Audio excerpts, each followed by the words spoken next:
త్వరలో రోజువారీ విచారణకు వైఎస్ జగన్. లండన్ ప్రయాణం కోసం పెట్టుకున్న పిటిషన్ ఏమవుతుంది? అందరికీ నమస్కారం అండి. ముఖ్యంగా కాయ్ టీవీ ప్రేక్షకులకి మాజీ ముఖ్యమంత్రి జగన్మోహన్ రెడ్డి గారి మీద కేసులు ఉండటం, ఆ కేసుల్లో రీసెంట్గా సుప్రీంకోర్టు ఒక తీర్పు ఇవ్వడం అది అందరికీ తెలిసిందే. ఆ తీర్పు ప్రకారం రామాయణంలో పిట్టకథల్లాగా మెయిన్ కేసుల్లో అనేక పిటిషన్లు వేస్తుంటారు. ఈ కేసులో అనేక డిశ్చార్జ్ పిటిషన్లు వేశారు. ఈ డిశ్చార్జ్ పిటిషన్లు ఒకరి తర్వాత ఒకరు వేస్తున్నందువల్ల మెయిన్ కేసు ట్రయల్ అనేది ముందుకు ప్రొసీడ్ కానందువల్ల సుమారు 10 సంవత్సరాల నుంచి మెయిన్ కేసు ఎక్కడ ఉండాల్సిన గొంగళి అక్కడే ఉన్నట్టుగా ఉంది. కాబట్టి సుప్రీంకోర్టు వారు ఈ మెయిన్ కేసుని మీరు ప్రొసీడ్ అయిపోండి, మధ్యలో వేసే పిటిషన్స్ మీద మీ ఆర్డర్లు ఇచ్చుకుంటూ పోతూ ఉండండి అని చెప్పేసి ఒక డైరెక్షన్ ఇవ్వడం జరిగింది. ఈ పరిస్థితుల్లో అది కూడా రఘురామకృష్ణరాజు గారు వేసిన స్పీడీ ట్రయల్ సంబంధించిన మ్యాటర్లో ఇచ్చిన ఆర్డర్స్ అవి. ఈ మధ్యకాలంలో మాజీ ముఖ్యమంత్రి గారు మరి లండన్ వెళ్ళాలని చెప్పేసి ఒక పిటిషన్ ఫైల్ చేశారు. ఎందుకంటే మా డాక్టర్ అక్కడ చదువుకుంటుంది లండన్లో, ఫస్ట్ వీక్ ఆఫ్ సెప్టెంబర్లో నేను అక్కడికి పోవాలని చెప్పేసి ఒక పిటిషన్ వేస్తే సిబిఐ వాళ్ళు దాన్ని రిజెక్ట్ చేయింది.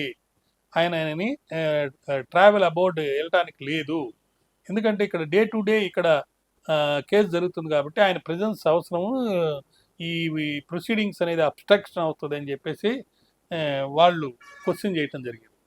దీని మీద బోత్ లాయర్స్ ఆఫ్ జగన్ కానీ లేకపోతే సిబిఐ లీగల్ టీమ్ కానీ వాళ్ళ రిక్వెస్ట్ మీద జడ్జి గారు ఆర్గ్యుమెంట్ వింటూ జడ్జిమెంట్ని అంటే వర్డిక్ట్ని 27th ఇస్తానని చెప్పేసి చెప్పడం జరిగింది.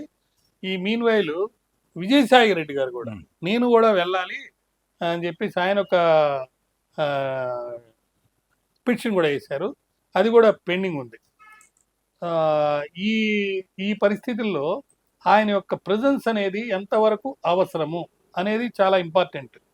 ఎందుకంటే ఈ క్రిమినల్ కేసుల్లో ఐడెంటిఫికేషన్ అనేది is not a big issue. ఒక్కోసారి ఏమవుద్దంటే ఐడెంటిఫికేషన్ అనేది చాలా ఇంపార్టెంట్, ముద్దాయి ఎవరు అనేది.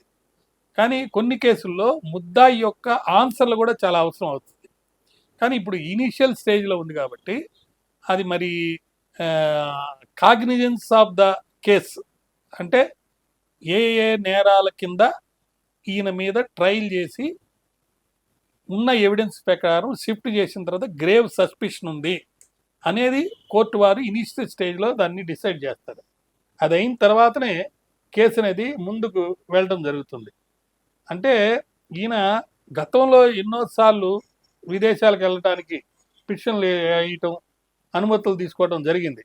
కానీ ఇప్పుడు మటుకు అంత ఈజీగా మరి ఇవ్వకుండా సిబిఐ అడ్డుపడుతుంది. ఆ విధంగా ఉన్నందువల్ల ఒక ముఖ్యమైన విషయం ఏంటంటే ఈయన ముఖ్యమంత్రిగా ఉన్నప్పుడు ప్రధానమంత్రులకు కానీ ముఖ్యమంత్రులకు కానీ దౌత్య వీసా అని ఒకటి ఉంటుంది. ఆ దౌత్య వీసా ఉన్నప్పుడు వాళ్ళు అనుమతి అనేది జనరల్గా దొరుకుతుంది. కానీ ఇప్పుడు ఈయన మాజీ అయ్యారు కాబట్టి పదవీచ్యులు అయిన తర్వాత వీళ్ళు కూడా సాధారణ పౌరులుగానే వాళ్ళు తీసుకోవాలన్నమాట, పర్మిషన్స్ కానీ వీసాలు కానీ. మరి ఆ పరిస్థితుల్లో గవర్నమెంట్ ఇస్తుందా ఇవ్వదా అనేది చాలా ముఖ్యమైన విషయం. దానికి సంబంధించి అందరూ కూడా చాలా ఉత్కంఠగా వేచి చూస్తున్నారు. దాంతోపాటు ఇటు సిబిఐ అబ్జెక్షనే కాకుండా రఘురామకృష్ణరాజు చేసిన పిటిషన్లో కేసుల యొక్క విచారణ త్వరితగతిన జరగాలని చెప్పేసి, అంటే డే టు డే జరగాలని సుప్రీంకోర్టు ఇచ్చింది కాబట్టి సిబిఐ మీద ఒక ఒత్తిడి ఉంది. మరి ఈ పరిస్థితుల్లో దాఖలు చేసిన ఈ పిటిషన్ మీద వచ్చే ఆ ఉత్తర్వుల కోసం ప్రజలందరూ కూడా వేచి చూస్తున్నారు. మరిన్ని అప్డేట్స్ కోసం మా కాయ్ టీవీని సబ్స్క్రైబ్ చేసుకోండి. మా వీడియో కనుక మీకు నచ్చినట్లయితే లైక్ చేయండి, షేర్ చేయండి. మీ విలువైన అభిప్రాయాలను కామెంట్ బాక్స్లో తెలియజేయండి.